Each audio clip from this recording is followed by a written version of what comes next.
당장 멈춰! 지금 뭐 하는 짓이냐? 가난한 장모가 어디 끼어들 때가 있다고 여기를 와! 사위놈이 제 어깨를 밀치며 뱉은 말이었습니다. 제 평생 이런 모욕은 처음이었지만 분노가 머리끝까지 차오르자 오히려 정신이 맑아졌습니다. 피 한 방울 섞이지 않은 놈에게 내 딸을 맡기고 이런 수모를 당하려고 악착같이 살아온 것이 아니었습니다. 그래, 가난한 장모라. 내 놈 눈에는 내가 그렇게 보이겠지. 저는 더러운 것을 본 사람처럼 옷을 툭툭 털고 일어섰습니다. 그리고 다짐했습니다. 내가 무시했던 이 가난한 장모가 내 오만하고 추악한 인생을 어떻게 바닥으로 끌어내리는지 똑똑히 보여주겠다고 말입니다. 이바구 시작 전에 구독과 좋아요 부탁드리며 끝까지 함께 해주세요. 새벽 4시 어둠이 채 가시지 않은 남성시장 골목에 제 발소리만 또렷하게 울립니다.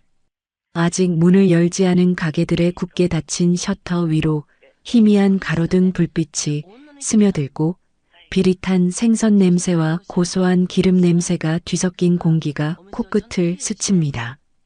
철컹하고 낡은 셔터를 밀어 올리는 소리는 제 하루의 시작을 알리는 고단한 의식과도 같습니다. 셔터를 다 올리고 나면 후끈한 돼지뼈와 묵은지의 시큼한 냄새가 골목으로 퍼져나갑니다. 제 인생의 절반 이상을 함께한 냄새입니다. 어떤 날은 이 냄새가 지긋지긋해서 구역질이 났고 또 어떤 날은 이 냄새 덕에 기어이 딸을 키워냈다는 생각에 가슴이 뻐근해지기도 했습니다. 가게 안으로 들어서자마자 익숙하게 전등 스위치를 올립니다. 치직 소리를 내며 켜진 낡은 형광등 아래 밤새 솥 안에서 퉁퉁 불어난 돼지뼈들이 모습을 드러냅니다. 어른 팔뚝만 한 뼈들을 커다란 집게로 건져내고 다시 찬물을 가득 부어 솥을 올립니다. 가스밸브를 열고 불을 붙이자 푸른 불꽃이 화르륵 소리를 내며 솥바닥을 핥기 시작합니다. 이글거리며 타오르는 저 불꽃을 보고 있으면 늘 마음이 경건해집니다. 이 작은 불꽃 하나가 춥고 배고팠던 시절을 버티게 해주었고 제 딸 서연이를 남들 부럽지 않게 대학까지 보냈으며 마침내 번듯한 대기업에 다니는 사위를 보게 해주었으니까요. 저 불꽃이 바로 제 인생 그 자체였습니다. 벽에 걸린 낡은 뻐꾸기 시계가 정각 6시를 알리며 요란하게 울어댑니다. 사장님, 벌써 나오셨네. 오늘 육수 냄새가 유난히 좋구만. 시장에서 야채 장사를 하는 최 씨 아저씨가 첫 손님으로 들어서며 너스레를 떱니다.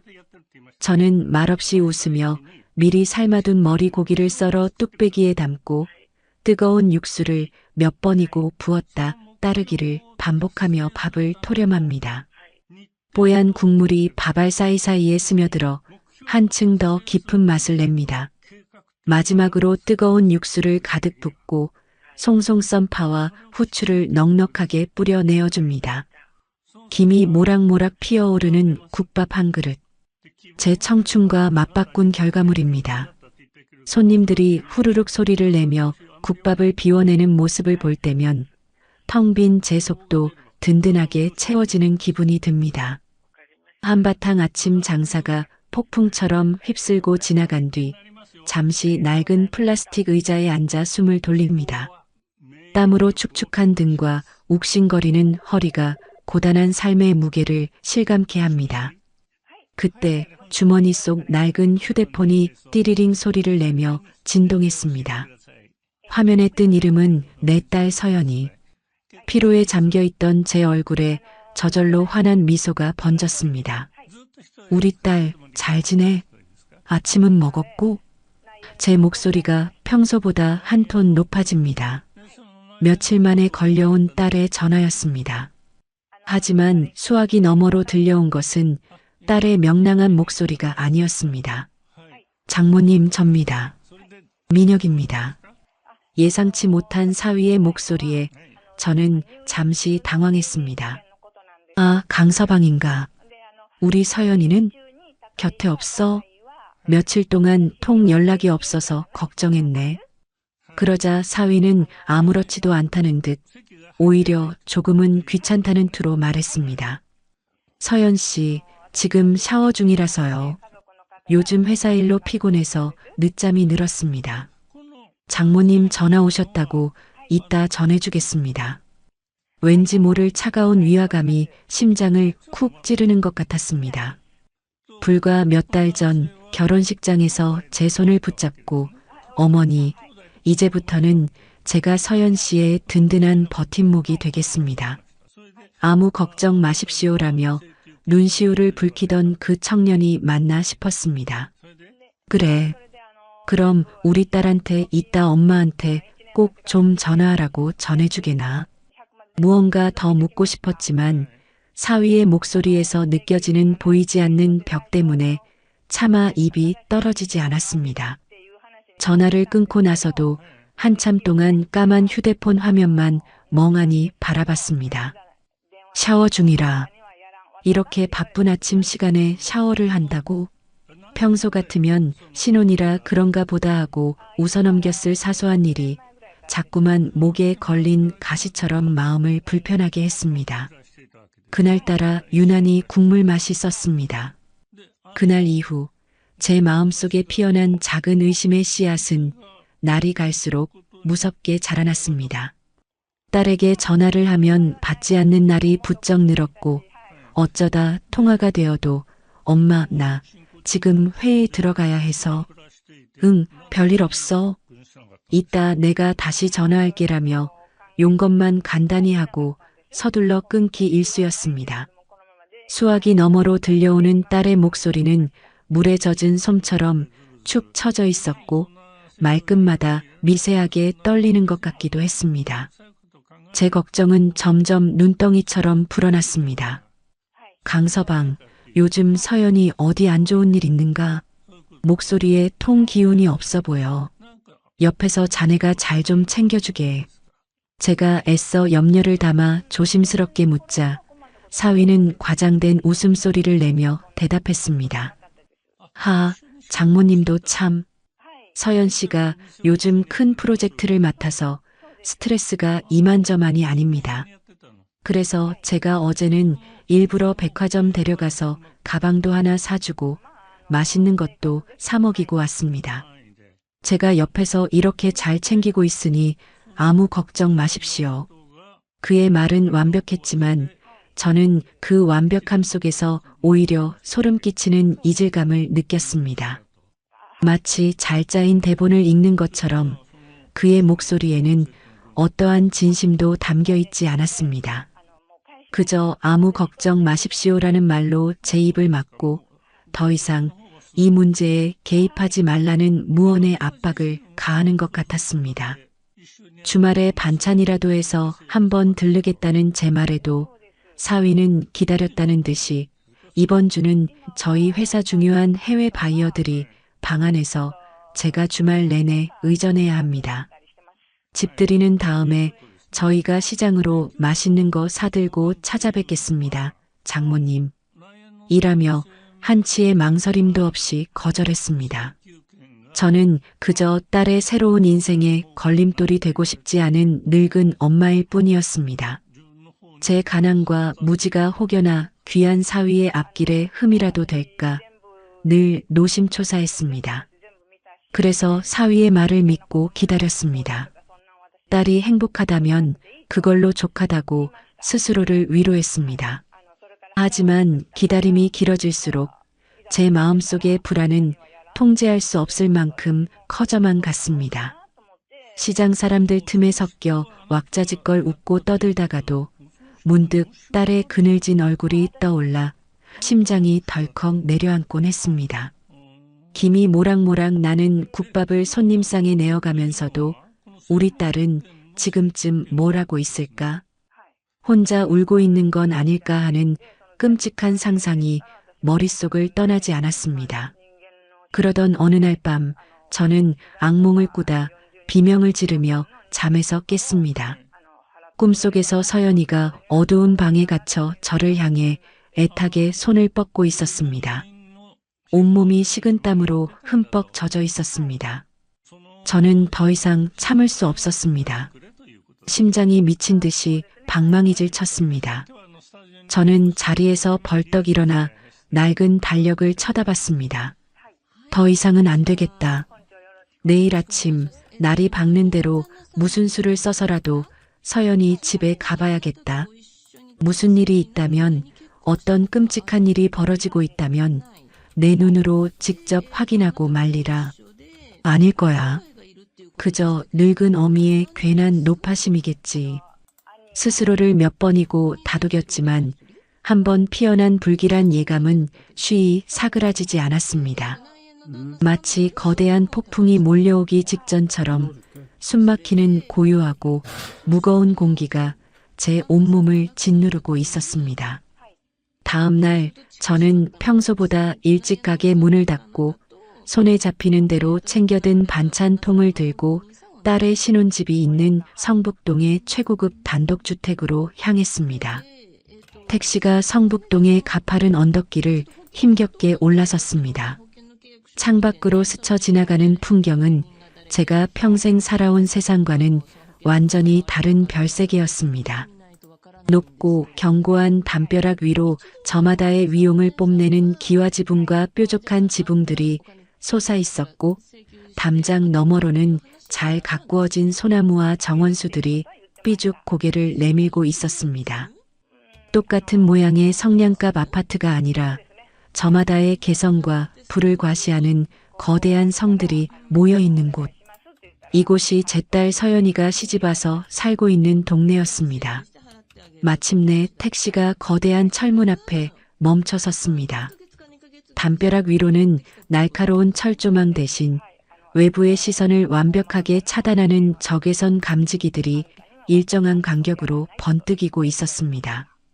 여기 맞으세요, 어머니? 택시기사의 물음에 저는 겨우 정신을 차리고 고개를 끄덕였습니다. 손에 들린 큼지막한 반찬통과 옷에 희미하게 밴 국밥 냄새가 저를 한없이 초라하게 만들었습니다. 이곳의 공기는 시장 골목의 비릿하고 쿰쿰한 사람 사는 냄새 대신 서늘하고 값비싼 정원수 향기를 품고 있었습니다. 택시를 보내고 거대한 철문 앞에 홀로 섰을 때 저는 마치 거인의 성문 앞에 선 난쟁이처럼 무력감을 느꼈습니다. 문 옆에 설치된 인터콤 버튼을 차마 누르지 못하고 잠시 망설였습니다. 이 문 너머에 무엇이 기다리고 있을지 모른다는 막연한 두려움이 엄습했습니다. 어쩌면 사위 말대로 중요한 손님과 함께 시끄럽게 웃고 떠들고 있을지도 모릅니다. 그렇다면 저는 이 정성껏 만든 반찬통을 조용히 문 앞에 내려놓고 그림자처럼 소리 없이 돌아가야 합니다. 늙은 어미의 철없는 노파심이 귀한 딸의 중요한 비즈니스를 망쳐서는 안 되니까요. 하지만 만약 제 끔찍한 악몽과 불길한 예감이 한치의 오차도 없이 사실이라면 저는 메마른 입술을 혀로 축이고 심호흡을 한 번 한 뒤 떨리는 손으로 차가운 인터콤 버튼을 눌렀습니다. 딩동 마이너스. 고요한 부촌의 선명한 벨소리가 울려 퍼졌지만 안에서는 아무런 인기척도 없었습니다. 저는 다시 한번, 이번에는 좀 더 길게 버튼을 눌렀습니다. 딩동 마이너스, 딩동 마이너스. 여전히 집안은 죽은 듯이 고요했습니다. 심장이 쿵 하고 바닥으로 꺼지는 기분이었습니다. 저는 다급하게 닳고 다른 가죽 가방을 열어 휴대폰을 꺼냈습니다. 딸에게 전화를 걸었습니다. 익숙한 연결음은 계속해서 울렸지만 수화기 저편의 제 딸은 끝내 전화를 받지 않았습니다. 심장이 더욱 불안하게 날뛰기 시작했습니다. 이번에는 강서방이라고 저장된 번호를 눌렀습니다. 결과는 마찬가지였습니다. 두 사람 모두 약속이라도 한 듯이 전화를 받지 않았습니다. 그 순간 제 머릿속에서 지난밤 꾸었던 악몽이 섬광처럼 스쳐 지나갔습니다. 어둠 속에 갇혀 저를 향해 애타게 손을 뻗던 딸의 모습. 저는 공포에 질려 육중한 철문을 망연자실하게 바라보았습니다. 서연이가 엄마 혹시 무슨 일 있으면 이걸로 열고 들어와라며 알려주었던 비밀번호.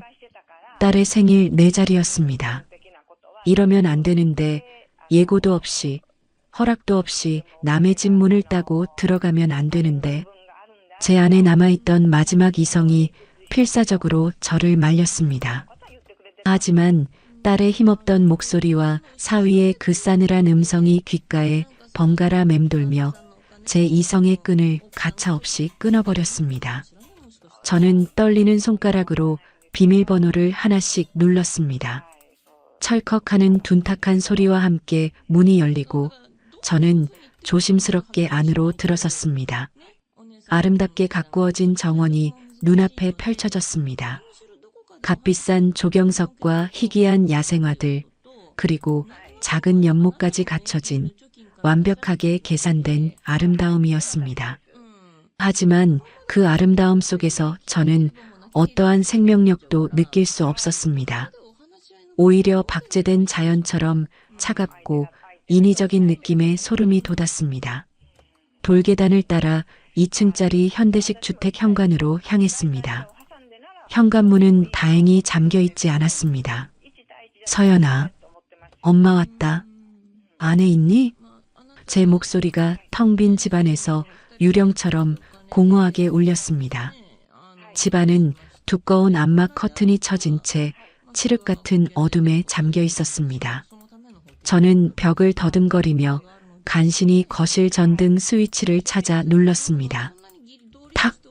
눈이 시릴 정도로 밝은 조명이 폭포수처럼 쏟아져 내리며 집안의 적나라한 풍경을 드러냈습니다.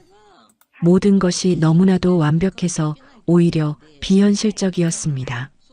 2층까지 천장이 뚫려 있는 높은 층고의 거실, 거대한 통창, 이탈리아에서 직수입했다는 최고급 소파와 유리 테이블, 벽에 걸린 의미를 알 수 없는 추상화, 먼지 한 톨 없을 거울처럼 반짝이는 최고급 대리석 바닥. 모든 것이 제자리에 마치 자로 잰 듯 완벽하게 정돈되어 있었습니다. 사람 사는 집에서 느껴져야 할 따뜻한 온기나 어수선한 생활감이라고는 전혀 찾아볼 수 없는, 마치 값비싼 가구를 전시해 놓은 모델하우스처럼 차갑고 정적인 공간이었습니다. 서연아, 강서방, 안에 아무도 없는 게냐? 저는 저도 모르게 목청을 높여 두 사람을 불렀습니다. 하지만 대답은 돌아오지 않았습니다. 메아리조차 없었습니다. 저는 손에 들고 있던 반찬통을 현관 바닥에 아무렇게나 내려놓고 홀린 사람처럼 집 안으로 깊숙이 들어섰습니다. 1층의 게스트룸과 서재, 2층으로 올라가 안방과 아기방으로 꾸며놓은 작은 방의 문을 차례로 열어보았지만 아무도 없었습니다. 호텔 스위트룸처럼 흐트러짐 하나 없이 각이 잡혀있는 침대, 책상 위에는 종류별로 정렬된 서류 더미와 만년필이 놓여 있었습니다. 대체 어디로 사라진 걸까? 제가 마지막으로 부엌을 지나 정원으로 통하는 거대한 통유리문 앞으로 발걸음을 옮기던 바로 그때였습니다. 어디선가 아주 희미하고 기이한 소리가 들려왔습니다. 깅, 끄, 깅.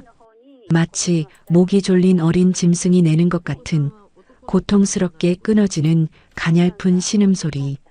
저는 그 자리에 얼어붙었습니다. 온몸의 털이 곤두서는 것 같았습니다. 소리는 분명 통유리창 너머 아름답게만 보였던 바로 그 정원에서 들려오고 있었습니다. 심장이 목구멍까지 치솟아 미친 듯이 요동치기 시작했습니다. 저는 마른 침을 꿀꺽 삼키며 납덩이처럼 무거워진 다리를 간신히 움직여 차가운 통유리 문으로 다가갔습니다. 그리고 그곳에서 저는 보고야 말았습니다. 제 인생을, 제 세상을, 제가 살아온 이유와 제가 살아갈 이유 전부를 송두리째 파괴해버린 그 지옥 같은 광경을. 제 딸 서연이가 제 금지옥엽 외동딸이 뱃속에 곧 태어날 제 귀한 손주를 품은 그 여린 아이가 차갑고 더러운 정원 한 구석 타일 바닥 위에 짐승처럼 쓰러져 있었습니다. 곱디곱던 얼굴은 퉁퉁 부어올라 형체를 알아볼 수 없었고 입에는 더러운 걸레 조각이 물려 있었습니다. 가녀린 손과 발은 보기에도 끔찍한 굵은 밧줄로 정원수 기둥에 단단히 묶여 있었습니다. 제가 시집갈 때 특별히 맞춰준 값비싼 실크 원피스는 갈기갈기 찢겨져 있었고 드러난 하얀 팔과 다리에는 시퍼렇고 붉은 멍 자국과 피 자국이 끔찍하게 뒤엉켜 있었습니다. 아이는 비명조차 지르지 못하고 그저 묶인 몸을 미약하게 뒤틀며 고통과 공포에 질린 신음을 흘리고 있었습니다. 그리고 그 아이의 앞에 지옥의 염라대왕처럼, 아니 그보다 더 끔찍한 악마처럼 서 있는 한 남자가 있었습니다. 명품 브랜드 로고가 선명한 넥타이를 풀어헤치고 최고급 맞춤 셔츠 소매를 걷어붙인 바로 제 사위 강민혁이었습니다. 그의 손에는 버클이 유난히 반짝이는 가죽 허리띠가 들려 있었고 그의 얼굴에는 일말의 죄책감이나 연민도 찾아볼 수 없는 오직 경멸과 차갑고 잔인한 분노만이 얼음처럼 서려 있었습니다. 그는 숨을 헐떡이는 제 딸을 벌레 보듯 무감각하게 내려다보며 다시 허리띠를 고쳐 잡았습니다. 그 순간 세상의 모든 소리와 색깔이 빛을 잃고 사라졌습니다. 제 귀에는 오직 제 심장이 터져나갈 듯 울리는 굉음과 딸의 처절하게 끊어지는 신음소리만이 들렸습니다. 온 세상의 시간이 멈췄습니다. 공간이 뒤틀리고 현실 감각이 증발해버렸습니다. 눈앞에 펼쳐진 광경을 제 뇌가 현실로 받아들이기를 완강히 거부했습니다. 이건 악몽이야. 어젯밤에 꾼 그 끔찍한 악몽의 연장일 뿐이야. 어서 이 지독한 꿈에서 깨어나야 해. 하지만 아무리 눈을 세게 감았다 떠도 두 뺨을 세차게 때려봐도 제 눈앞의 지옥은 신기루처럼 사라지지 않았습니다. 아름답게 가꾸어진 정원수 기둥에 마치 도살장에 끌려온 짐승처럼 밧줄로 묶인 채 가쁜 숨을 몰아쉬는 내 딸 서연이, 그리고 그 앞에 손에 번쩍이는 버클의 허리띠를 든 채 서늘하고 무감한 눈으로 딸을 내려다보는 내 사위 강민혁. 온몸에 피가 역류하여 머리끝으로 솟구치는 동시에 등골을 타고 발끝까지 찬 기운이 흘러내렸습니다. 온몸의 세포 하나하나가 비명을 지르는 듯 했습니다. 네, 이 짐승만도 못한 놈. 제 입에서 터져나온 소리는 비명도 절규도 아니었습니다. 바싹 마른 장작이 갈라지듯 쉰 저 자신도 생전 처음 들어보는 낯선 목소리였습니다. 그제야 제 존재를 알아차린 사위놈이 아주 천천히 마치 슬로우 모션 영상처럼 고개를 돌렸습니다. 그의 얼굴에는 놀라는 기색조차 없었습니다. 불청객의 등장에 대한 당황스러움이 아니라 식사를 방해받은 포식자의 짜증과 귀찮음이 그의 미간에 미세한 주름으로 새겨졌을 뿐입니다. 그는 손에 들고 있던 가죽 허리띠를 보란듯이 바닥에 툭 던지고 흐트러진 셔츠 소매를 신경질적으로 매만졌습니다. 어머니, 여긴 어쩐 일이십니까? 예고도 없이 찾아오시면 곤란합니다. 그의 목소리는 조금의 흔들림도 없이 얼음장처럼 차가웠습니다. 제 하나뿐인 딸을 저 지경으로 만들어 놓고도 그는 너무나도 태연하고 뻔뻔했습니다. 저는 그 자리에 뿌리라도 내린 듯 한 발짝도 움직일 수가 없었습니다. 제 눈은 오직 밧줄에 묶인 채 저를 바라보며 필사적으로 고개를 젓는 딸에게 고정되어 있었습니다.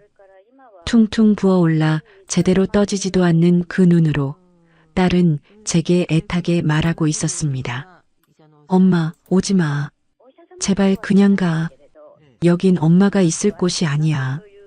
그 애처로운 눈빛을 마주하는 순간 얼어붙었던 제 몸이 용수철처럼 튀어오르기 시작했습니다. 저는 비틀거리는 걸음으로, 아니 거의 기다시피 통유리 문을 밀치고 정원으로 뛰쳐나갔습니다. 서연아, 내 딸아, 이게 무슨 짓이야? 정신 좀 차려봐, 내 새끼. 딸에게 달려가 어떻게든 그 끔찍한 밧줄을 풀어주려던 저를 거대한 벽처럼 사위놈이 가로막아 섰습니다. 어머니, 더 이상 다가오지 마시죠. 불미스러운 모습을 보여드린 건 죄송하지만 이건 저희 부부의 일입니다. 그의 눈빛은 조금 전보다 더욱 차갑고 위협적으로 변해 경고의 빛을 뿜어내고 있었습니다. 비켜, 이 악마 같은 놈. 당장 내 딸한테서 떨어져. 저는 이성을 잃고 짐승처럼 그에게 달려들어 밀치려 했지만 그는 제 팔을 거칠게 낚아챘습니다. 그의 악력은 상상 이상으로 강했습니다. 마치 강철 집게로 조이는 듯한 고통에 제 얼굴이 절로 일그러졌습니다. 제 팔이 부서져라 움켜쥔 그의 소나기에서 저는 섬뜩한 분노와 살의를 느꼈습니다. 이거나, 이 짐승만도 못한 놈, 당장 내 딸 풀어주지 못해. 제가 발버둥 치며 악을 쓰자 사위놈은 마치 재미있는 연극이라도 보는 듯 경멸 어린 웃음을 터뜨렸습니다. 풀어달라. 장모님, 지금 상황 파악이 정말 안 되십니까? 이건 저희 부부 사이에 있을 수 있는 아주 사소한 의견 다툼일 뿐입니다. 장모님께서 이렇게 흥분하며 끼어들 일이 아니란 말입니다. 부부의 일, 사소한 의견 다툼. 그 뻔뻔하고 역겨운 단어들에 제 머릿속에 마지막 이성의 끈이 툭 하고 끊어져 버렸습니다. 부부? 이게 부부 사이에 있을 수 있는 일이야? 내 놈이 인간이야? 내 새끼를 벤 임신한 아내를 이렇게 마당에 묶어놓고 짐승처럼 때리는 게 사람이 할 짓이냐고. 제 절규에 가까운 외침에도 그는 눈 하나 깜짝하지 않았습니다. 오히려 저를 머리부터 발끝까지 벌레 보듯 훑어보며 혀를 차며 조롱하듯 말했습니다. 장모님이야말로 뭘 안다고 그렇게 목소리만 높이십니까? 평생 시장 바닥에서 국밥이나 말아 파시던 분이 뭘 안다고 감히 저희 부부 사이에 제 가정사의 훈수를 두려하시는 겁니까? 그리고 마침내 그는 제 심장에 비수를 꽂고 그 비수를 비틀어 제 영혼까지 파괴하는 말을 뱉어냈습니다. 가난한 장모가 어디 끼어들 때가 있다고 여길 와? 사위놈이 제 어깨를 거칠게 밀치며 뱉은 말이었습니다. 그 한마디에 제 세상이, 제 우주가 무너져 내렸습니다. 저는 아무런 저항도 하지 못하고 뒤로 밀려나 차갑고 더러운 타일 바닥에 그대로 주저앉고 말았습니다. 넘어진 육체의 충격보다 그 말 한마디가 주는 정신적 충격이 제 모든 것을 마비시켰습니다. 가난한 장모, 시장 바닥에서 국밥이나 파는 사람, 펄펄 끓는 솥 앞에서 굽은 허리를 두드려가며 손님이 남긴 잔반을 물에 말아 끼니를 떼어가며 그렇게 모은 돈으로 딸을 공부시켰습니다. 행여나 기죽을까 남들 입는 옷, 남들 먹는 거 하나라도 더 해주고 싶어 제 몸이 부서져라 일만 했습니다. 그렇게 살아온 제 인생이, 그 모진 세월이 저 말 한마디에 송두리째 부정당하는 순간이었습니다. 눈앞이 캄캄해지고 아무 소리도 들리지 않았습니다. 오직 사위놈의 그 잔인하고 경멸에 찬 목소리만이 제 귓가에서 무한히 반복되었습니다. 그때 나무에 힘없이 묶여있는 딸 서연이와 눈이 마주쳤습니다. 딸은 온몸으로 울며 입에 물린 걸레 때문에 불분명한 발음으로 제게 미안하다고, 다 자기 잘못이라고 속삭이고 있었습니다. 그 모습을 보는 순간 꺼져가던 제 정신의 불씨가 활활 타오르기 시작했습니다. 그래, 내가 지금 이러고 있을 때가 아니지. 내 딸이, 내 전부인 내 새끼가 저 악마의 소나기에서 죽어가고 있는데 내가 이깟 모욕에 무너져 있을 수는 없지. 저는 더러운 것을 본 사람처럼 바닥에 닿았던 손바닥을 옷에 툭툭 털고 아무 일도 없었다는 듯이 자리에서 일어섰습니다. 눈물이 쏙 들어가고 머리끝까지 치밀어 올라 화라산처럼 터질 것 같던 분노는 오히려 시베리아 벌판의 눈보라처럼 차갑게, 아주 차갑게 식어갔습니다. 피 한 방울 섞이지 않은 저 짐승만도 못한 놈에게 내 소중한 딸을 맡기고 이런 수모를 당하려고 내가 내 청춘을, 내 인생을 바쳐 악착같이 살아온 것이 아니었습니다. 그래, 가난한 장모라.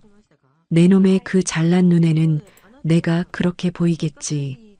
저는 조용히 아주 희미하게 웃었습니다. 제 섬뜩할 정도의 고요한 웃음소리에 오히려 의기양양하던 사위놈의 얼굴이 당황으로 물들기 시작했습니다. 뭐가 그렇게 웃기십니까? 지금 웃음이 나옵니까? 그가 당황하여 소리쳤지만 저는 대답하지 않았습니다. 대신 낡은 가방 속에서 조용히 휴대폰을 꺼내 들었습니다. 제 이해할 수 없는 행동을 의아하게 쳐다보는 사위놈을 투명 인간 취급하며 저는 묶여있는 딸에게 다가가 떨리는 손으로 헝클어진 머리를 쓰다듬었습니다. 서연아, 괜찮아. 이제 다 괜찮아. 엄마가 다 해결해 줄게. 제 나지막하지만 힘있는 목소리에 딸은 믿을 수 없다는 듯 저를 바라보았습니다. 저는 그런 딸을 향해 안심하라는 듯 희미하게 미소를 지어 보이고는 너무나도 태연하게 저장된 단축번호 1번을 길게 눌렀습니다. 신호음이 2번 울리기도 전에 상대방이 전화를 받았습니다. 저는 제 평생 단 한 번도 사용해 본 적 없는 지독하게 차갑고 위험 있는 목소리로 입을 열었습니다. 나야. 김비서. 지금 당장 우리 그룹 법무팀, 경호팀 전부 이 주소로 보내. 20분 준다. 아니, 10분. 10분 안에 도착 못하면 자네도 각오하는 게 좋을 거야. 전화를 끊자 정원에는 섬뜩할 정도의 정적이 흘렀습니다. 사위놈은 제가 대체 무슨 말을 한 건지, 무슨 정신 나간 소리를 하는 건지 이해하지 못하겠다는 듯 멍한 표정으로 저와 제 낡은 휴대폰을 번갈아 쳐다볼 뿐이었습니다. 섬뜩한 정적이 정원을 감쌌습니다. 방금 전까지 제 딸의 고통스러운 신음과 사위놈의 오만한 목소리로 가득 찼던 공간은 이제 제 낡은 휴대폰에서 흘러나온 몇 마디 말에 의해 진공 상태가 되어버린 듯 했습니다. 사위놈은 제가 대체 무슨 정신 나간 소리를 하는 건지 이해하지 못하겠다는 듯 멍한 표정으로 저와 제 휴대폰을 번갈아 쳐다볼 뿐이었습니다. 그의 눈에는 이 노파가 드디어 실성했구나 하는 노골적인 경멸과 조소가 떠올랐습니다. 하하, 김비서, 그룹 법무팀, 경호팀, 어머니, 지금 제정신이십니까? 시장에서 국밥 하시다가 머리가 어떻게 되신 거 아닙니까? 어디서 드라마는 많이 보셨나 보네. 사위놈은 배를 잡고 웃기 시작했습니다. 너무나도 어이가 없다는 듯 눈물까지 찔끔거리며 저를 비웃었습니다. 아이고, 무서워라. 그래서 그 대단한 경호팀은 언제 온답니까? 내가 아주 버선발로 마중이라도 나가야겠네. 10분? 10분 안에 우리 집 대문을 어떻게 알고 찾아온답니까? 순간이동이라도 한답니까? 그의 조롱 섞인 목소리가 정원에 역겹게 울려 퍼졌습니다. 저는 아무 대답도 하지 않았습니다. 그저 얼음처럼 차가운 눈으로 발작적으로 웃어대는 그를 말없이 응시할 뿐이었습니다. 왜 대답이 없으십니까? 장모님, 왜 무섭습니까? 미천이 다 드러나서? 내가 경찰에 신고라도 해드릴까요? 웬 정신 나간 노파가 남의 집에 무단 침입해서 행패를 부린다고. 그가 제게 손가락질하며 소리치는 바로 그 순간이었습니다. 끼잉 마이너스. 고요한 동네의 정적을 깨뜨리는 날카로운 타이어 마찰음이 바로 집 담장 밖에서 들려왔습니다. 한 대가 아니었습니다. 연이어 들려오는 급정거 소리. 마치 잘 훈련된 군대의 기동처럼 일사불란한 소음이었습니다. 사위놈의 웃음소리가 뚝 그쳤습니다. 그의 얼굴에 떠올랐던 조롱과 경멸이 순식간에 의아함으로 바뀌었습니다. 뭐야? 무슨 소리야? 그가 중얼거리며 대문 쪽을 쳐다봤습니다. 쾅, 쾅, 쾅. 육중한 철문을 두드리는 소리가 아니라 부수기라도 할 듯한 굉음이 울려 퍼졌습니다. 그리고 다음 순간 철컥하는 기계음과 함께 비밀번호가 해제된 철문이 활짝 열리고 검은색 정장 차림의 건장한 사내들이 정원 안으로 쏟아져 들어왔습니다. 그들은 약속이라도 한 듯 한치의 오차도 없는 대형으로 정원을 순식간에 포위했습니다. 그들의 귀에는 하나같이 무전용 이어피스가 꽂혀 있었고 부풀어 오른 양복 안주머니에는 심상치 않은 물건이 들어있을 것만 같았습니다. 그들의 등장은 너무나도 비현실적이어서 마치 영화 촬영 현장을 보는 듯 했습니다. 험악한 인상의 사내들 뒤로는 서류 가방을 든 반듯한 인상의 남녀들이 따라 들어와 일사불란하게 정원 곳곳을 살피기 시작했습니다. 사위놈은 완전히 넋이 나간 표정으로 눈앞에 펼쳐진 광경을 믿을 수 없다는 듯 입만 뻐끔거렸습니다. 뭐야 당신들. 누구야? 여긴 내 집이야. 당장 나가지 못해. 경비 불렀어. 그가 허둥지둥 소리쳤지만 검은 정장의 사내들은 그에게 눈길조차 주지 않았습니다. 그들의 시선은 오직 한 사람, 바로 저에게 고정되어 있었습니다. 그들 중 가장 앞서 걸어 들어온 가장 기품 있고 지적으로 보이는 중년의 남자가 제 앞으로 다가왔습니다. 그리고 그는 제 앞에서 90도로 허리를 숙였습니다. 회장님, 늦어서 죄송합니다. 길이 막혀 30초가량 지체되었습니다. 어떤 벌이든 달게 받겠습니다. 충성에 가득 찬 떨리는 목소리였습니다. 그가 바로 김비서였습니다. 그 한마디, 회장님이라는 그 짧은 단어 하나가 모든 상황을 종결시켰습니다. 사위놈의 얼굴이 하얗게, 정말이지 종이장처럼 하얗게 질려갔습니다. 그의 눈동자가 지진이라도 만난 듯 격렬하게 흔들렸습니다. 회장님? 그가 경멸하고 무시했던 시장 바닥의 가난한 장모가 회장님? 그의 뇌가 그 사실을 받아들이기를 거부하는 것이 역력했습니다. 회장이라니. 무슨 소리야? 당신들 미쳤어? 이 여자는 우리 장모님이야. 시장에서 국밥 파는 사람이라고. 당신들 사기꾼이지? 그래. 이 노파랑 짜고 내 돈 뜯어내려는 수작이지. 그가 미친 사람처럼 소리치며 부정했지만 이제 그의 목소리에는 아까와 같은 오만함 대신 처절한 공포와 불안이 가득했습니다. 저는 더 이상 그를 상대하지 않았습니다.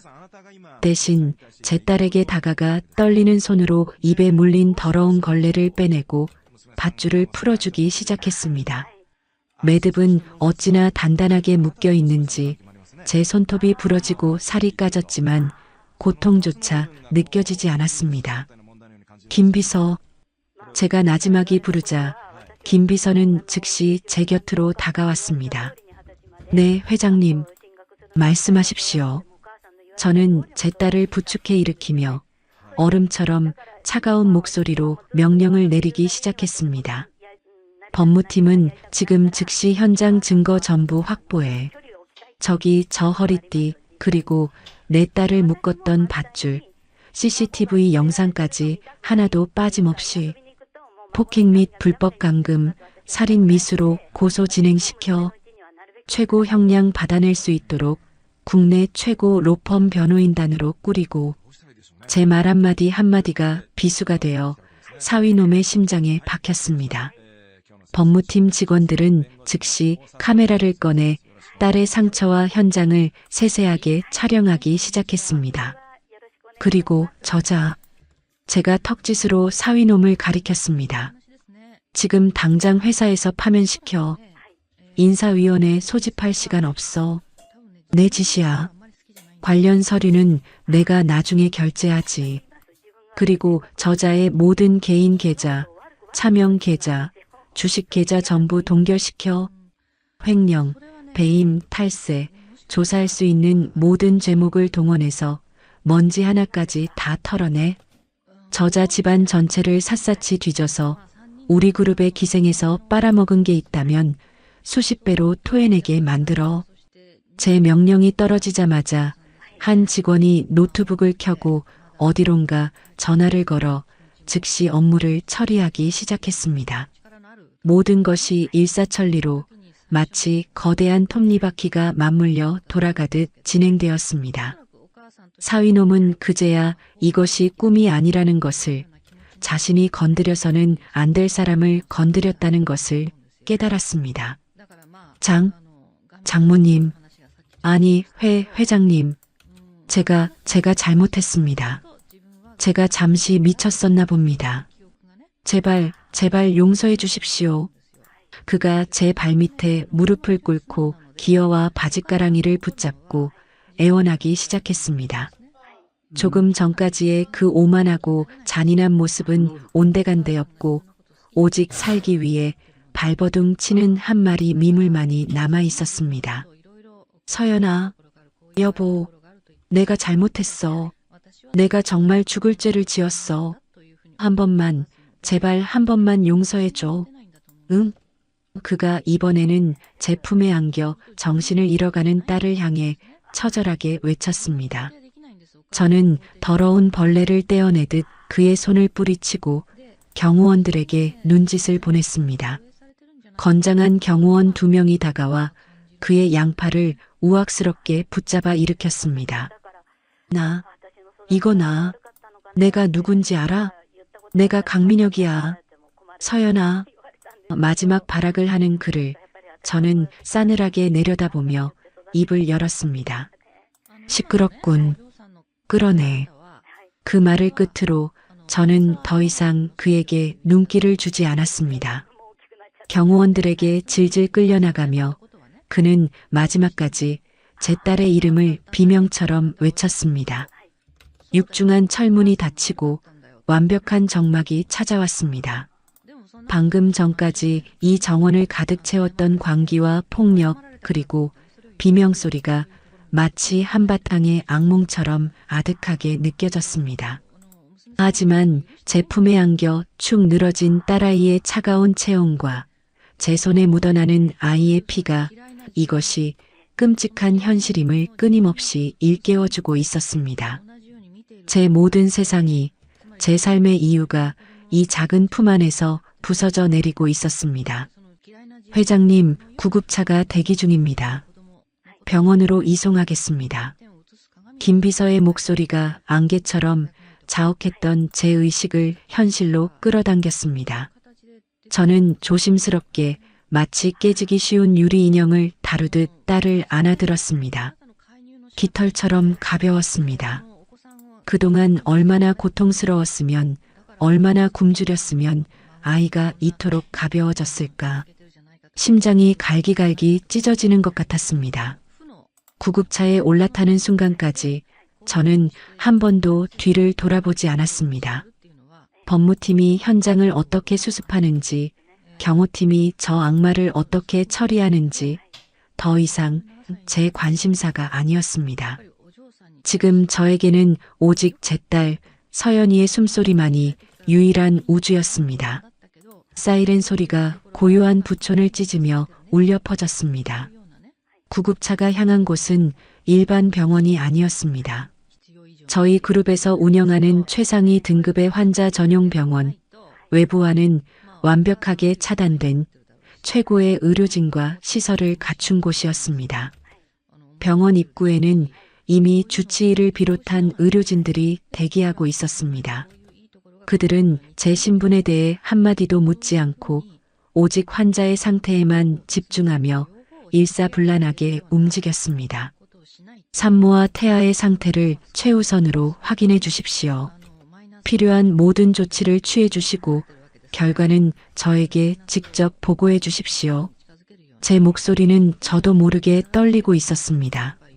수십 년간 수만 명의 직원을 호령하던 회장의 목소리가 아니었습니다.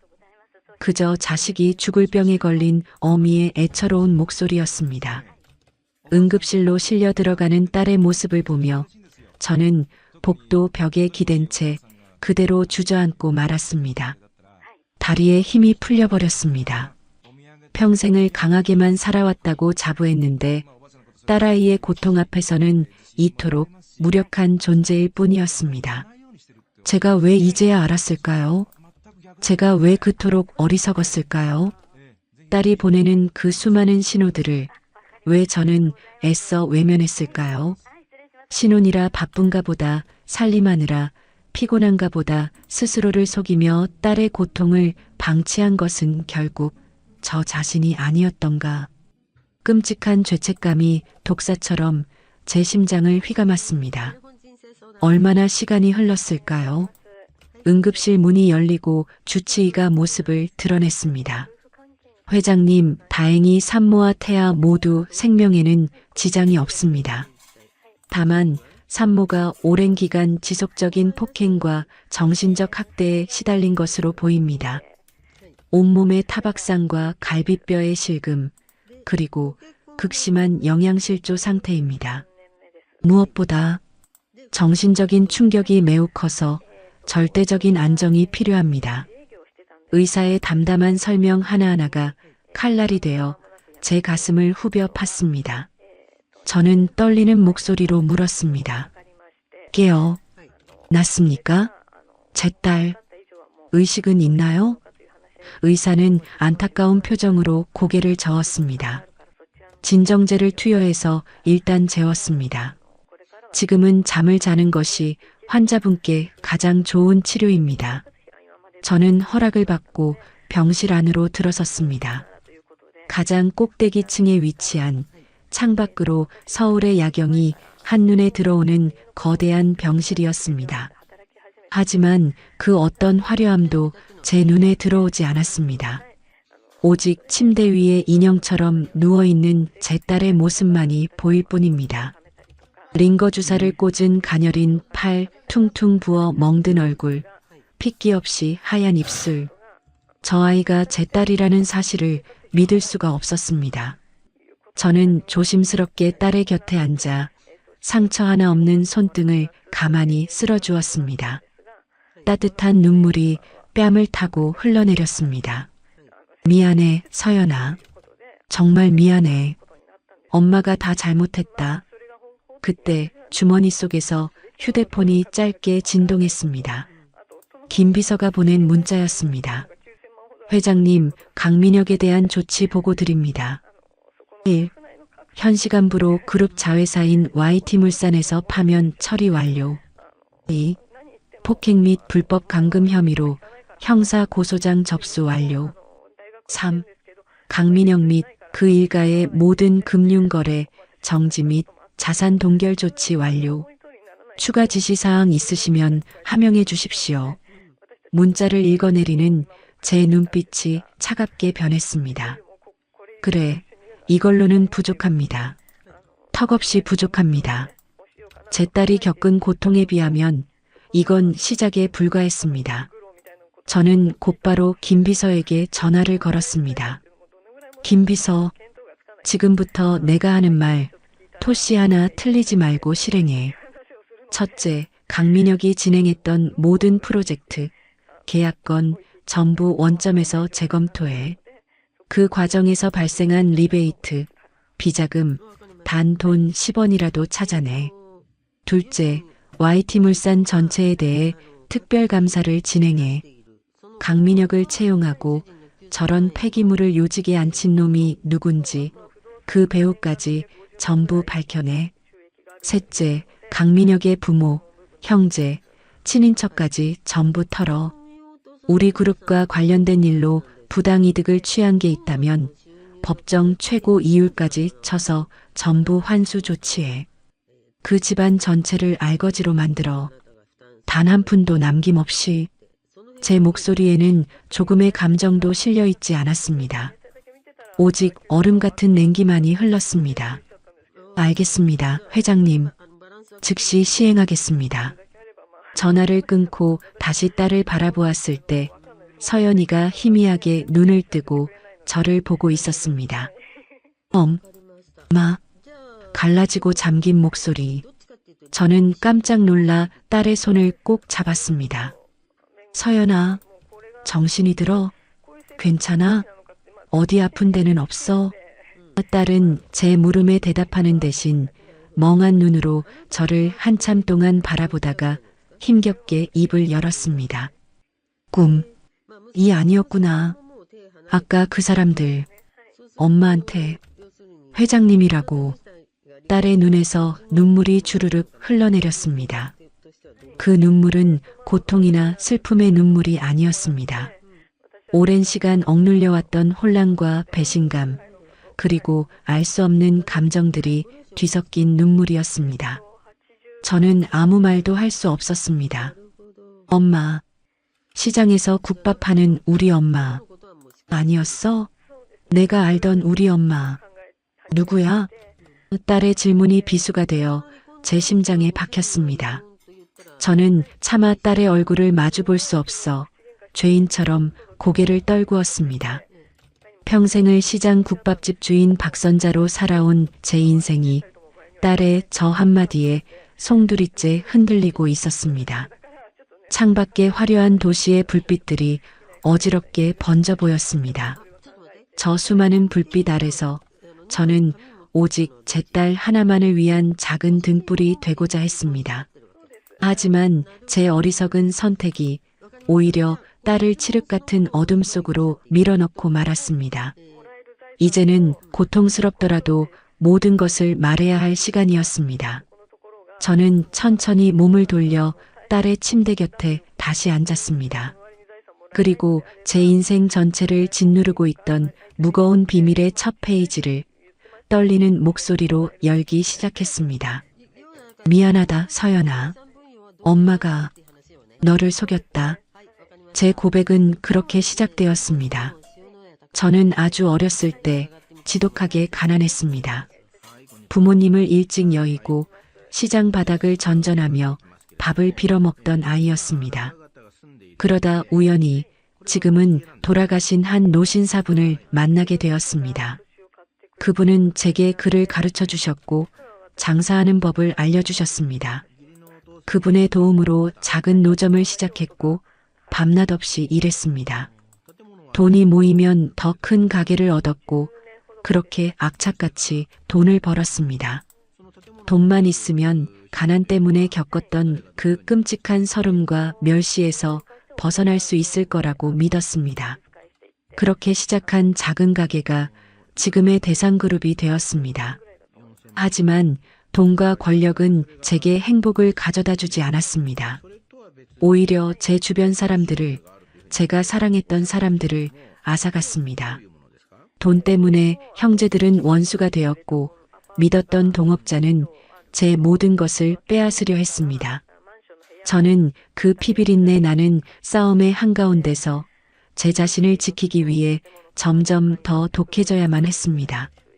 그리고 마침내 모든 싸움에서 이겼을 때 제 곁에는 아무도 남아있지 않았습니다. 오직 차갑고 거대한 부와 박 회장이라는 공허한 이름뿐이었습니다. 그때 내가 태어났단다, 서연아. 내 인생의 유일한 빛, 유일한 희망. 나는 결심했단다. 내 딸만큼은 절대로 나처럼 살게 하지 않겠다고. 이 더럽고 추악한 돈과 권력의 세계로부터 완벽하게 지켜주겠다고. 그래서 너를 숨겼다. 시장의 작은 국밥집은 너를 위한 나의 세상이었고 너를 지키기 위한 나의 요새였단다. 그곳에서 평범하게 땀 흘려 돈 버는 기쁨을 가르쳐 주고 싶었고, 돈보다 사람이 더 중요하다는 것을 알려주고 싶었다. 나는 그저 평범한 엄마가 되고 싶었을 뿐이야. 제 목소리는 어느새 눈물에 잠겨 있었습니다. 딸은 아무 말 없이 제 이야기를 듣고 있었습니다. 그 작은 얼굴 위로 혼란과 충격, 원망과 연민이 교차하는 것이 보였습니다. 그래서 나를 속인 거야? 평생을? 내가 부잣집 딸이라는 사실을 숨기기 위해서? 저는 차마 고개를 들지 못하고 그저 끄덕일 수밖에 없었습니다. 한참의 침묵이 흘렀습니다. 딸의 흐느끼는 소리가 들려왔습니다. 바보, 엄마는 바보야. 왜 그렇게 힘들게 살았어? 나 때문에. 딸은 원망 대신 저를 위로했습니다. 제 어리석은 선택 때문에 온몸이 상처투성이가 되었으면서도 오히려 제 고통을 먼저 헤아려 주었습니다. 그 순간 저는 딸의 손을 붙잡고 어린아이처럼 엉엉 울고 말았습니다. 저희 모녀는 그렇게 한참을 서로를 부둥켜 안고 울었습니다. 제가 딸의 곁에서 회한의 눈물을 흘리고 있는 동안 바깥 세상에서는 제가 내린 냉혹한 명령들이 한치의 오차도 없이 실행되고 있었습니다. 대상그룹의 심장부인 컨트롤 타워에서는 김 비서의 지휘 아래 수십 명의 전문가들이 강민혁이라는 암세포를 도려내기 위해 일사불란하게 움직이고 있었습니다. 회계팀 강민혁이 지난 3년간 결제한 모든 서류, 자금 집행 내역 전부 스캔해서 데이터화해 인공지능 분석 프로그램 돌려서 자금 흐름에 이상점 없는지 1분 단위로 보고해. 법무팀, YT물산 내부 제보 채널 전부 열어. 강민혁 관련 비리 익명으로 제보받고 제보자 신원은 철저하게 보장해. 포상금은 내규의 10배로 책정해. 김 비서의 지시에 거대한 조직이 하나의 생물처럼 움직였습니다. 얼마 지나지 않아 첫 번째 보고가 올라왔습니다. 찾았습니다. 강민혁이 페이퍼 컴퍼니를 통해 자재 대금을 부풀려 최소 50억 원 이상을 횡령한 정황이 포착되었습니다. 추가 보고 드립니다. 피해자, 즉 사모님 명의로 제2금융권과 불법 사채 시장에서 약 20억 원의 대출이 실행된 것을 확인했습니다. 인감 증명과 서명이 모두 위조된 것으로 보입니다. 보고를 받는 김 비서의 표정이 싸늘하게 굳어갔습니다. 짐승인 줄 알았더니 그보다 더한 악마였던 것입니다. 김 비서는 모든 증거 자료를 즉시 검찰에 넘겼습니다. 대상그룹의 법무팀과 국내 최대 로펌의 변호인단이 달라붙자 사건 처리는 상상을 초월하는 속도로 진행되었습니다. 검찰은 사안의 심각성을 인지하고 즉시 강민혁에 대한 체포영장을 청구했습니다. 법원은 단 1시간 만에 영장을 발부했습니다. 그 시각 강민혁은 시내의 한 허름한 모텔방에 감금되어 있었습니다. 경호원들에게 끌려 나온 그는 자신의 모든 카드가 정지되고 연락할 방법조차 없다는 사실을 깨닫고 패닉 상태에 빠져 있었습니다. 그는 여전히 현실을 부정했습니다.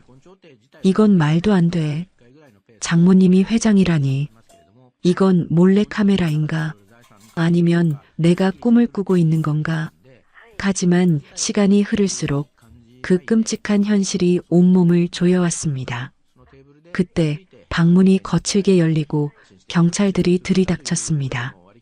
강민혁 씨, 특정경제범죄 가중처벌 등에 관한 법률 위반, 즉 횡령 및 배임, 사문서, 위조 및 동행사, 폭행, 감금 혐의로 긴급 체포합니다.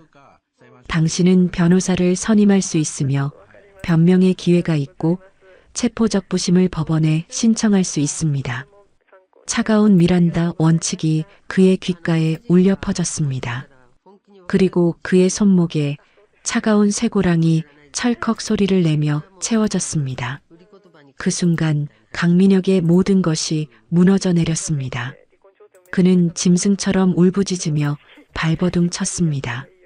아니야. 이건 모함이야. 내가 뭘 잘못했는데. 서연아, 장모님, 제가 잘못했습니다. 그의 비명은 아무런 메아리도 만들지 못했습니다. 병실에서 잠든 딸의 머리를 쓰다듬고 있던 제 휴대폰이 짧게 진동했습니다. 김 비서가 보낸 한 장의 사진. 수갑을 찬 채 경찰들에게 끌려나가는 강민혁의 초라한 모습이었습니다. 그리고 그 아래 짧은 메시지가 적혀 있었습니다. 체포영장 집행 완료했습니다. 회장님, 저는 말없이 사진을 삭제하고 휴대폰을 껐습니다. 제 눈에서는 더 이상 눈물이 흐르지 않았습니다. 오직 내 딸을 지키지 못했던 어미의 슬픔과 저 악마를 제 손으로 파멸시키고야 말겠다는 차가운 분노만이 용암처럼 들끓고 있었습니다. 경기도 외곽에 위치한 서울구치소의 새벽은 유난히 차갑고 비릿했습니다. 강민혁은 온몸을 덮쳐오는 한기에 잠에서 깨어났습니다. 얇은 담요 한 장으로는 시멘트 바닥에서 올라오는 냉기를 막을 수 없었습니다. 그는 푸른 수의를 입은 채 웅크린 몸을 일으켜 앉았습니다. 며칠 전까지만 해도 최고급 이탈리아산 구두를 신고 성북동의 대저택을 누비던 그의 발에는 이제 낡고 해진 고무신이 신겨 있었습니다. 한때는 수천만 원을 호가하는 명품 시계가 채워져 있던 손목에는 차갑고 푸르스름한 수갑 자국만이 선명하게 남아 있었습니다. 그는 자신의 처지를 도저히 믿을 수가 없었습니다. 이 모든 것이 거대한 악몽이라고, 누군가 악의적으로 만든 정교한 몰래카메라일 뿐이라고 생각했습니다. 눈을 감았다 뜨면 다시 포근한 최고급 거위털 침구 속에서 눈을 뜰 것이라고, 이 지독한 소독약 냄새와 퀴퀴한 먼지 냄새는 모두 사라질 것이라고 필사적으로 믿고 싶었습니다. 하지만 몇 번을 자다 깨도 변하는 것은 아무것도 없었습니다. 빛 한 줌 들어오지 않는 차가운 시멘트 벽과 굳게 닫힌 쇠창살, 그리고 같은 방을 쓰는 죄수들의 경멸과 조소가 섞인 시선만이 그를 맞이할 뿐이었습니다. 어이 신입, 너 대상그룹이랑 관련 있다며? 대한민국에서 모르는 사람이 없는 그 대상그룹 회장님이 왜 사위인 너를 이런 쥐구멍에 처박아뒀을까? 내가 뭘 얼마나 대단한 잘못을 했길래 너 같은 방을 쓰는 수십억대 사기죄로 들어온 늙은 정가자가 이가 다 빠진 잇몸을 드러내며 그를 비웃었습니다. 강민혁은 아무 대답도 하지 못했습니다. 아니, 할 수가 없었습니다. 그의 머릿속은 온통 터질 듯한 후회와 견딜 수 없는 원망, 그리고 지독한 공포로 뒤죽박죽이 되어 있었습니다. 내가 왜 그랬을까? 내가 왜 그 여자, 아니 그 장모를 얕보았을까? 시장 바닥에서 국밥이나 파는 가난하고 무식한 늙은이. 저는 평생 그녀를 그렇게 생각했습니다. 제게 굽신거리고 제 눈치를 보고 제게 돈 한 푼이라도 얻었으려는 귀찮고 하찮은 존재라고 멋대로 판단했습니다. 하지만 그녀는 회장이었습니다. 이름만 대면 대한민국 국민이라면 모르는 사람이 없는 거대 그룹의 총수였습니다. 그 사실을 깨달은 순간 제 오만하고 이기적인 세상은 산산조각이 나버렸습니다. 그녀는 제게 자비를 베풀지 않았습니다. 제가 그녀의 하나뿐인 딸 서연에게 그랬던 것처럼 그녀 역시 제게 단 한 톨의 연민도 보여주지 않았습니다. 그 시각 강민혁의 본가에서는 그야말로 현실판 지옥도가 펼쳐지고 있었습니다. 아들의 성공을 제 성공인 양 동네방네 떠벌리며 온갖 사치를 부리던 그의 부모는 하루아침에 하늘과 땅이 뒤집히는 경험을 하고 있었습니다. 아들이 구속되었다는 충격적인 소식과 함께 그들이 평생의 자랑으로 여기던 강남의 고급 아파트와 최고급 외제차, 심지어 통장의 잔고까지 모두 법원의 명령으로 압류되거나 동결되었습니다. 대상그룹의 특별감사팀이 들이닥쳐 그들이 아들의 법인카드로 백화점에서 명품을 사고 최고급 호텔 식당에서 밥을 먹고 골프 회원권을 끊으며 흥청망청 썼던 모든 내역을 샅샅이 뒤지고 있었습니다. 이럴 수가 없어. 말도 안 돼. 우리 민혁이가, 우리 아들이 이런 짓을 저질렀을 리가 없어. 이건 다 그 여우 같은 며느리년 때문이야. 우리 착한 아들 등골 빼먹고 이제 와서 뒤통수를 쳐? 민혁의 어머니는 현실을 부정하며 악을 썼습니다. 하지만 그녀의 분노는 곧 뼈저리는 공포로 바뀌었습니다. 그들이 평생 무시하고 경멸했던 며느리의 친정어머니, 그 초라한 국밥집 할멈이 바로 대상그룹의 회장이라는 사실을 국선 변호사를 통해 전해 들었기 때문입니다. 그들은 자신들이 과거에 그 회장님에게 어떤 모욕적인 언사를 퍼부었는지 너무나도 똑똑히 기억하고 있었습니다.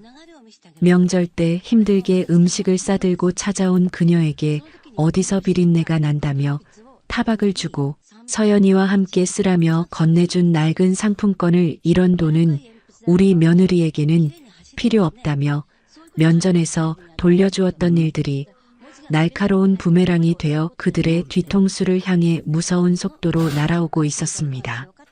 결국 그들은 마지막 남은 지푸라기라도 잡는 심정으로 제가 머물고 있는 병원을 수소문에 찾아왔습니다.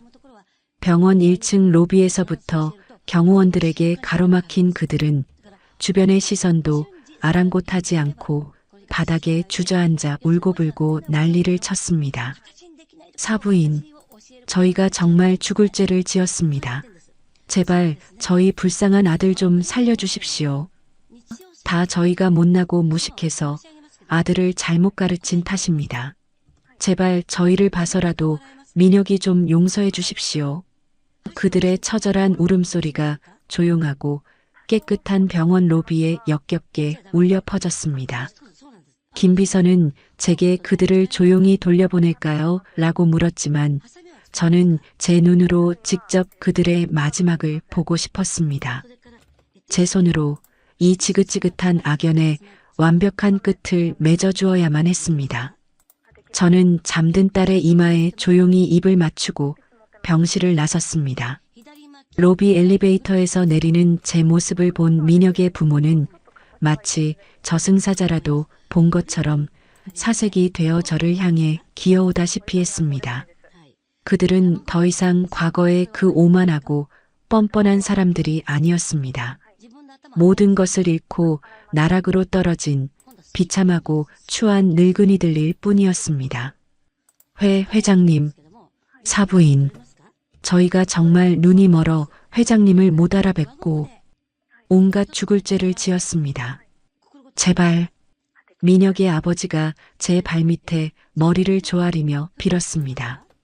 저는 아무런 표정 없이 싸늘한 눈으로 그들을 내려다보았습니다. 내 딸 서연이가 당신들 아들에게 짐승처럼 맞고 정원수 기둥에 묶여 있을 때 당신들은 어디서 무엇을 하고 있었습니까? 제 얼음장 같은 물음에 그들은 아무 대답도 하지 못했습니다. 내 딸이 뱃속에 당신들 손주를 품은 채로 죽음의 공포에 떨고 있을 때 당신들은 내 딸이 차려준 밥을 먹고 내 딸의 이름으로 대출받은 돈으로 명품을 사입으며 웃고 있었겠지요. 제 말 한마디 한마디가 날카로운 칼이 되어 그들의 심장을 후벼 팠습니다. 제발, 제발 자비를 베풀어 주십시오. 저희 아들 인생 저렇게 끝나게 할 수는 없습니다. 그 아이가 저희 집안의 기둥입니다. 민혁의 어머니가 울부짖으며 제 다리를 붙잡았습니다. 저는 더러운 벌레를 떼어내듯 그녀의 손을 거칠게 뿌리치며 제 안에 남아있던 마지막 한 톨의 연민까지 모두 지워버렸습니다. 그리고 제 인생에서 가장 차갑고 잔인한 목소리로 말했습니다. 용서, 자비, 당신들 아들이 내 딸에게 단 한 번이라도 그런 걸 베푼 적이 있었던가요? 이제 와서 그런 걸 바라는 겁니까? 좋습니다. 당신들 소원대로 해주지요. 다만 순서가 있습니다. 내 딸이 흘린 눈물과 피값을 당신들 아들과 당신들 온 가족이 그 목숨과 남은 인생 전부로 다 치르고 난 후에 모든 죄값을 받고 당신들 가문이 완전히 풍비박산 나고 난 후에 그때 가서 내가 아주 조그만 자비를 베풀지 생각해 볼 수도 있겠지요. 그러니 똑똑히 들으십시오. 내 딸의 눈물값, 이제부터 시작입니다. 제 말이 끝나자 양쪽에 서 있던 경호원들이 다가와 그들을 양쪽에서 부축해 일으켰습니다. 그들은 실성한 사람처럼 울부짖으며 욕설을 퍼부으며 끌려나갔습니다. 저는 그들의 비참하고 추악한 뒷모습을 아무런 감정 없이 바라보다가 조용히 몸을 돌려 병실로 향했습니다. 병실 문을 열자 어느새 깨어난 딸 서연이가 저를 보고 있었습니다. 딸의 눈에는 더 이상 두려움이나 혼란이 없었습니다. 오히려 저를 향한 굳건한 믿음과 단단한 지지가 담겨 있었습니다. 엄마 잘했어. 절대로 마음 약해지면 안 돼. 제 딸 서연이의 목소리는 작고 여렸지만 그 안에 담긴 힘은 천근만근처럼 무거웠던 제 마음을 단번에 일으켜 세웠습니다. 저는 비로소 깨달았습니다. 제가 딸을 지키고 있다고 생각했지만 실은 딸이 저를 지탱해주고 있었다는 사실을 말입니다. 저희 모녀는 그렇게 서로의 상처를 보듬으며 그 길고 어두웠던 밤을 함께 보냈습니다. 다음 날 아침 병실 창문으로 따스한 햇살이 쏟아져 들어왔습니다. 지난 며칠간 저를 짓눌렀던 지독한 악몽이 거짓말처럼 거치고 새로운 아침이 밝아온 것이었습니다. 딸의 얼굴은 여전히 헬쑥했지만 그 눈빛만큼은 그 어느 때보다 총명하게 빛나고 있었습니다. 저희는 더 이상 과거에 얽매여 울고만 있지 않았습니다. 대신 앞으로 태어날 새 생명과 우리가 함께 만들어갈 미래에 대해 이야기하기 시작했습니다. 그 후 몇 달 동안 저는 오직 엄마 박선자로 살았습니다. 수십 년간 드나들었던 시장이었지만 이제는 마음가짐이 달라졌습니다. 대상그룹 회장이라는 무거운 갑옷을 내려놓고 온전히 한 아이의 엄마 그리고 곧 태어날 아이의 할머니로서 시장 구석구석을 누볐습니다. 딸이 먹고 싶다는 싱싱한 과일을 사기 위해 과일 가게 주인과 스스럼 없이 농담을 주고받았고 더 좋은 생선을 고르기 위해 생선 가게 좌판 앞에서 한참을 망설이기도 했습니다. 펄펄 끓는 가마솥 앞에 서서 국밥을 마는 대신 딸을 위해 정성껏 미역국을 끓이고 영양 가득한 반찬을 만들었습니다. 제 손길이 닿을수록 딸은 빠르게 건강을 회복했습니다. 꺼져가던 뺨에 다시 살이 오르기 시작했고 웃음을 잃었던 얼굴에 환한 미소가 피어났습니다. 그리고 마침내 가을이 무르익어 가던 어느 날 제 딸 서연이는 온 병원의 축복 속에서 건강한 아들을 품에 안았습니다. 작고 붉은 아기가 앙증맞은 입술을 오물거리며 제 손가락을 꽉 쥐는 순간 저는 세상을 다 가진 것 같은 벅찬 행복의 눈물을 흘렸습니다. 이 아이를 내 딸과 내 손주를 지키기 위해서라면 저는 그 어떤 지옥이라도 기꺼이 걸어 들어갈 수 있었습니다. 제가 딸의 곁에서 새로운 행복을 가꾸어 나가는 동안 강민혁에 대한 법의 심판은 차갑고 냉정하게 진행되었습니다. 대상그룹의 모든 역량이 총동원된 재판에서 그가 빠져나갈 구멍은 어디에도 없었습니다. 그가 저지른 횡령과 배임, 사문서, 위조, 그리고 제 딸에 대한 끔찍한 폭행과 감금 혐의가 만천하에 드러났습니다. 그는 최후의 발악으로 법정에서 제가 그를 함정에 빠뜨렸다고, 제가 가진 부와 권력으로 자신을 매장하려 한다고 소리쳤습니다. 존경하는 재판장님, 저 여자는 괴물입니다. 자신의 불을 숨기고 제게 접근해서 제 인생을 망가뜨린 악마입니다. 그의 비명 섞인 주장은 그러나 그를 더욱 비참하게 만들 뿐이었습니다. 그의 변호사조차 고개를 저으며 변호를 포기했고 방청석에서는 경멸의 탄식이 터져 나왔습니다. 재판부는 그의 뻔뻔하고 반성 없는 태도를 질타하며 법이 허용하는 최고 형량을 선고했습니다. 특정경제범죄 가중처벌법 위반, 폭력행위처벌법 위반 등 수많은 죄목이 더해져 그는 남은 인생의 대부분을 차가운 감옥에서 보내게 되었습니다. 그의 부모 역시 모든 것을 잃었습니다. 아들의 범죄에 가담하고 그 돈으로 사치를 누린 죗값으로 그들이 살던 집은 경매에 넘어갔고 남은 재산은 모두 피해 보상금으로 압류되었습니다. 하루아침에 길거리에 나앉게 된 그들은 이제 그들이 그토록 무시했던 시장 바닥보다도 더 못한 곳에서 비참한 여생을 보내야만 했습니다. 모든 것이 제자리로 돌아왔습니다. 아니, 원래 있었어야 할 자리로 돌아온 것이었습니다. 며칠 후 저는 갓 태어난 손주와 태어난 딸을 데리고 제가 평생을 살아온 시장 국밥집으로 돌아왔습니다. 김 비서는 성북동의 대저택이나 최고급 아파트를 준비해두고 저를 기다렸지만 저는 모두 마다했습니다. 이제는 더 이상 숨을 필요도 피할 필요도 없었기 때문입니다. 회장님, 정말 괜찮으시겠습니까? 이런 누추한 곳에서 김 비서의 걱정 어린 물음에 저는 환하게 웃으며 대답했습니다. 김 비서, 나한테는 이 세상 그 어떤 궁궐보다 이곳이 가장 편하고 아늑한 곳이야. 여긴 내 인생이고 내 딸의 뿌리고 이제 내 손주의 고향이 될 곳이니까. 가게 문을 열자 익숙한 돼지뼈 국물 냄새가 저를 반겼습니다. 더 이상 그 냄새가 지긋지긋하지 않았습니다. 오히려 고향집에 돌아온 듯한 푸근함과 안락함이 느껴졌습니다. 가게 안은 제가 병원에 있는 동안 김 비서가 제 단골 손님들과 함께 깨끗하게 청소하고 단장해 놓은 상태였습니다. 벽에는 낡은 뻐꾸기 시계 대신 딸과 손주와 함께 찍은 환한 가족 사진이 걸려 있었습니다. 사장님, 아이고, 우리 사장님 오셨네. 손주 보셨다면서요?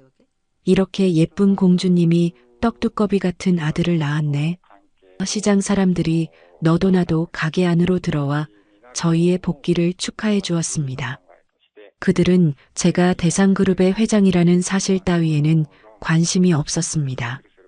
그들에게 저는 여전히 따뜻한 국밥 한 그릇을 말아주던 정 많은 국밥집 사장 박선자일 뿐이었습니다. 저는 앞치마를 두르고 다시 가마솥 앞에 섰습니다. 그리고 저를 찾아온 손님들을 위해 제 인생이 담긴 뜨끈한 국밥을 정성껏 말아내었습니다. 제 곁에서는 딸 서연이가 아기를 돌보며 환하게 웃고 있었습니다. 그 평범하고 소박한 행복. 저는 그 행복을 지키기 위해 제 인생을 걸었던 것입니다. 그리고 마침내 저는 그것을 온전히 지켜냈습니다. 제 딸과 제 손주와 그리고 제 자신을. 그날의 국밥은 제 인생에서 가장 깊고 따뜻한 맛이 났습니다. 오늘의 이바구는 여기까지입니다.